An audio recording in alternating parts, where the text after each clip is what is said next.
जय मसीह की एक बार फिर और भोजपुरी मसीह टीवी में आप सभी प्रभु यीशु मसीह के ऊपर ईमान रखने वालों का जय मसीह की। धन्यवाद करते हैं कि प्रभु ने हर एक वो जन को जो प्रभु यीशु मसीह पे विश्वास करते हैं संभाल के रखा है। और बाइबल में इस प्रकार लिखा है, सुलेमान कहने लगे, हम मर मिट नहीं गए, ये यहोवा के महाकरुणा का फल है। ये दिन हमारे लिए आशीष से ठहरा है और उसकी दया अमर है। तभी हम और आप बैठ के प्रभु के बारे में चर्चा कर रहे हैं। और ये दिन हमारे और आपके लिए है कि किस प्रकार हम अपने विश्वास के साथ प्रभु में ईमानदारी से चल सकते हैं। और हम लोग इन दिनों में कुछ योद्धाओं के बारे में, जो प्रभु यीशु मसीह के परमेश्वर के योद्धा हैं, विश्वास के करता हैं और विश्वास में चलने वाले हैं, उन योद्धाओं के बारे में चर्चा करें। कैसे विश्वास के कर्ता ने उनको संभाल के रखा और कैसे उन्होंने विश्वास के डोर को थाम के रखा, उनके बारे में चर्चा करें। आज फिर बाइबल से एक और योद्धा के बारे में चर्चा करना मांग रहे हैं, जिसके बारे में चर्चा करते हुए मुझे बड़ी खुशी हो रही है कि वो व्यक्ति उन हालात में अपने विश्वास को थाम के रखा जब सब कुछ खराब था। बाइबल बताती है, अगर आप मेरे साथ बाइबल निकाल के पढ़ें, उत्पत्ति किताब उसका 6वें अध्याय और उसके 3 पद में लिखा है, तब यहोवा ने कहा, मेरा आत्मा मनुष्य से सदा लो विवाद करता न रहेगा। उसके पहले पद में, दूसरे पद को मैं पढ़ रहा हूं, तब परमेश्वर के पुत्रों ने मनुष्य को पुत्रियों को देखा कि वे सुंदर हैं और उन्होंने जिसको चाहा उससे विवाह कर लिया। तब परमेश्वर ने कहा, मनुष्य से मेरा नहीं करता रहेगा। उसके 5वें पद को मैं पढ़ रहा हूं, देखिएगा, यहोवा ने देखा कि मनुष्यों की बुराई पृथ्वी पर बढ़ गई है और उनके मन के विचार में जो कुछ उत्पन्न होता है वो सदा निरंतर बुरा ही उत्पन्न होता है। उस समय परमेश्वर के मन में एक विचार आया कि मैं सबको मिटा दूंगा। पर बताएं, उसके आगे लिखा है, पर यहोवा की दृष्टि, अनुग्रह की दृष्टि नूह पर बनी रही। जब सब कुछ खराब है, मुझे लग रहा है मैं इसी दुनिया के बारे में प्रभु उस समय बात कर रहा होगा। लोगों के मन में गंदी बातें, गलत काम, गलत विचार, झगड़ा, ईर्ष्या, सब कुछ बढ़ा हुआ है। और शायद अपने गांव में, अपने शहर में, अपने घर में अब अकेला वो जन है जो प्रभु यीशु मसीह पे विश्वास कर रहे हैं। शायद प्रभु आज आपसे बात कर रहा, हाँ दीदी, भैया, प्रभु आज आपसे बात कर रहा। ये नूह के जीवन आपके लिए बरकतों से भरा रहेगा।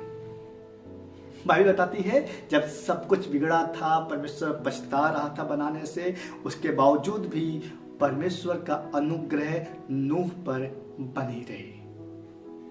और नूह से परमेश्वर ने, नूह के बारे में लिखा है, वह धर्मी पुरुष था और अपने समय के लोगों में खरा था और परमेश्वर के साथ चलता था। पता है, धर्मी होना, खराई से जीवन जीना और प्रभु के साथ चलना बहुत जरूरी है। तभी इन हालातों से, मुश्किलों से प्रभु आपको संभाल के रखेगा। हम कहते हैं ना, दुनिया बहुत बुरी है, दुनिया खराब हो चुकी है, कैसे अपने आप को बचाएं? भैया बाइबल पढ़िए, ये आपको बताएगा कैसे अपने आप को बचाएं। ये आपको सिखाएगा कैसे अपने आप को मजबूत करें। लिखा है कि वो धर्मी पुरुष था, खरा था और अपने समय के लोगों में सबसे खरा था और परमेश्वर के साथ साथ चलता था।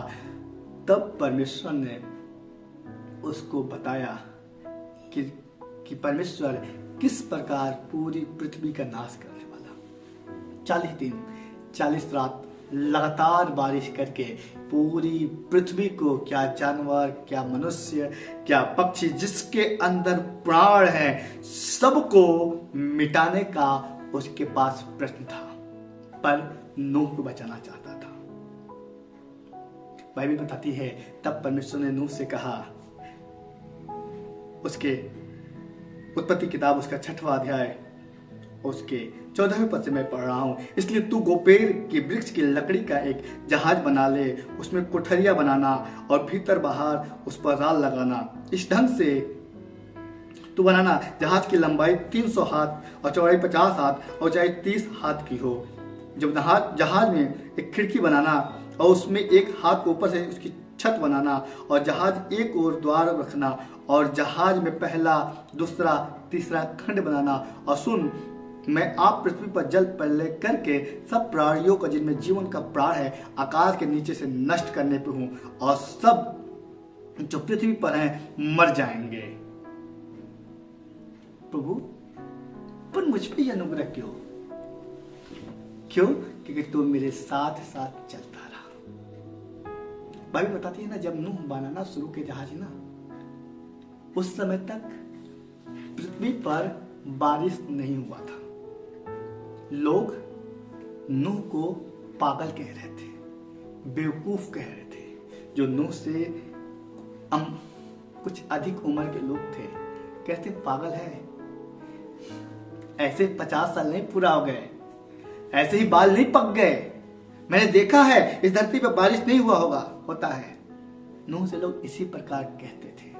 शायद आज आपसे लोग ऐसे ही कहते होंगे, तुमको पता है ऐसे बाल नहीं पक गए, ऐसे ये नहीं हो गया, ऐसे उम्र नहीं बीत गई, ऐसे सब कुछ नहीं हो गया। मैं भी बहुत ईश्वर को देखा हूं, पर मैं आपसे कहना चाहता हूं, जिस ईश्वर की आराधना हम करते हैं वो सामर्थ्य है। लोग बेवकूफ समझ रहे थे नूह को, लोग पागल समझ रहे थे, शायद लोग आपको भी पागल समझ रहे हैं, पर मैं आपसे कहना चाहता हूं, अपने खराई को बना के रखिए, प्रभु के साथ चलना मत छोड़िए। जिस प्रकार प्रभु ने जब पूरी पृथ्वी का नाश करने का उसके सामने प्रश्न आया था, उनमें परमेश्वर ने नूह को बचाया। मैं विश्वास करता हूं वो परमेश्वर आपको बचाएगा, क्योंकि वो किसी एक के नाश होने से खुश नहीं होता। आप अपने विश्वास रूपी डोर को थाम के रखिए। भैया, हिम्मत मत हारिए, प्रभु आपसे प्रेम करता है। ये दिन, ये समय, ये विषय, ये इसीलिए है ताकि आप बच सके। अब प्रभु मेरे द्वारा आपसे कहलाना मांगता है कि वो आपसे प्रेम करता है, अब वो आपको उस हालात से निकालना मांग रहा है, वो आपको उन परिस्थितियों से छुड़ाना मांग रहा है। कब? जब आप प्रभु में वफादारी से चलते रहेंगे। बाइबल बताती है जो अंत तक धीरज धरा रहेगा उसी का उद्धार होगा। अपने विश्वास रूपी डोर को कमजोर मत होने दीजिए। आइए इस नूह के जीवन से सीखें कि उन विकट परिस्थितियों में जब लोग विरोध में थे, कह रहे थे पागल हो गया, बेवकूफ है, कुछ समझ में इसको नहीं आ रहा, मेरी उम्र बहुत है, इसको समझा रहे थे, पर इसने किसी की नहीं सुनी। सिर्फ सुनी तो आकाश और पृथ्वी के रचने वाले भी, सिर्फ सुनी तो वह स्वर्ग के परमेश्वर की, और सुनकर वैसा ही किया जैसा प्रभु ने कहा।